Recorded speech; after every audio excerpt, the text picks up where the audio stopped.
So to start with, we usually pull our babies at about 2 weeks. This gives them time to get enough colostrum and everything in their system before they can be taken from their parents.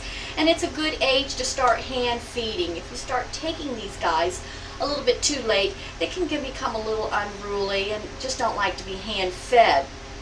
When we start hand feeding our babies, we like to use our little 1cc syringes just for the fact that it does help in keeping your baby from getting aspirated.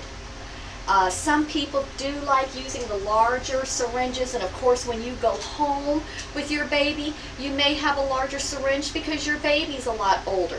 But in using the smaller syringes, you have a less chance of aspirating it due to the fact that you're just not going to be forcing so much fluid into their mouth. So this can actually help the people down the road.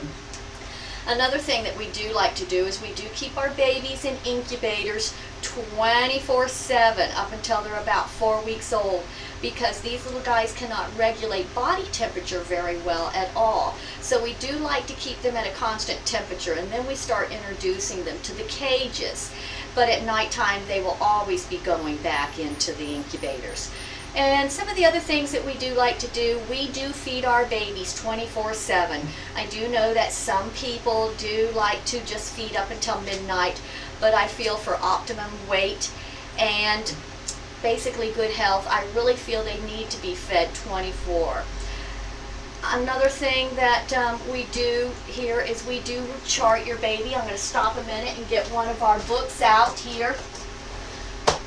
You will always know if there's ever a problem with your baby of exactly how it has been hand fed. Every hand feeding, we do write down how much the baby weighs, how much they've eaten, and this is a good idea of the health of your baby and how they're doing, especially if something were to go wrong and you have to take them to the vet, or even if I had to take them to the vet. We've got an idea of exactly how these babies are growing right now. And let's see, what are some other things here that we can go over? We don't keep our babies in the cages with other monkeys. We do keep them separate, even though all the monkeys may be healthy. It's just you never know. Somebody else's immune system may be a little bit different, or they may get a little stressed or whatever, so we always just keep siblings and all together. When they do reach about 4 weeks of age, we will start to let them start eating a little bit of food. We do start with vegetables. Now, when I start using vegetables, I like to use the frozen vegetables that you get, the little mixed frozen vegetables, because you can keep them longer, you can defrost them, and they're just a little bit softer and easier on the monkey to start to eat.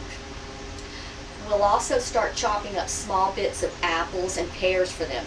Please make sure if you do this that it is peeled, and we don't make the bites too small because we don't actually want the monkey to choke on it either. We want him to be able to hold it in his hand and be able to take little bites himself. You do still have to be careful and watching babies when they're learning to eat, because we have had some that have tried to fill their mouth with food and everything. Like I said, we were going over some different vegetables and everything that we do feed our babies.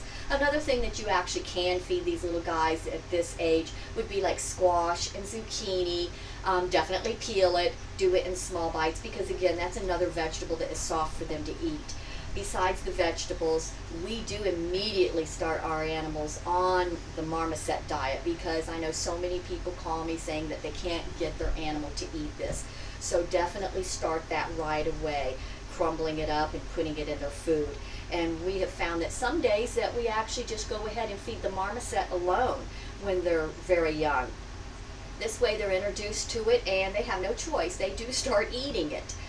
One of the other things people have called me about, concerned about, we do give our little guys marmoset vitamins here, and we like to use the polyvisol put out by Infamil. I know a lot of people like using the things that are for reptiles and everything, but primates are more like us, and I do like to use the baby vitamins. I'm assured of exactly what they're getting because we're using it in a syringe and giving it to them. Sometimes we do put it in the formulas, but we have found that sometimes the babies, don't like drinking it, so it's easier just to give it to them. Now, as far as formulas, the formulas that we use here at the Rainforest, we like to use the Enfamil. I use the Enfamil, the new one they have out that's for newborns, due to the fact of the high amount of vitamin D3 they've started adding to this. So it's wonderful for marmosets, because that's a number one thing that they really need is vitamin D3. So we use this. I know a lot of other breeders use other things, and please, this is not to diminish anything any other breeder is using or have told you to use. This is what I just feel works best for me. And if you can use this, that's fine.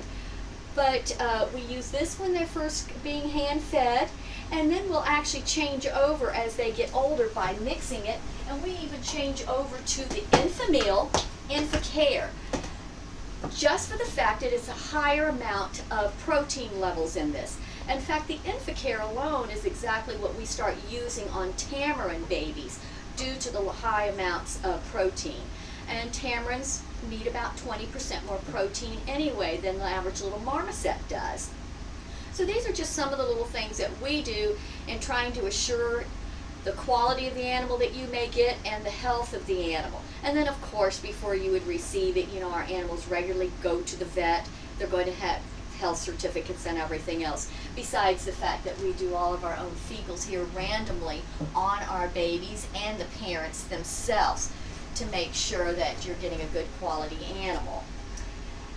And I think that's going to wrap it up for our little guys here on how we take care of your babies. If there are any questions whatsoever that you need, please feel free to go to our site and call me. I will be glad to answer any questions that you have, help you with any problems you might have with your monkey or any issues going on, and maybe we can help you out. I wanted to thank you for visiting us again here at the Tropical Rainforest.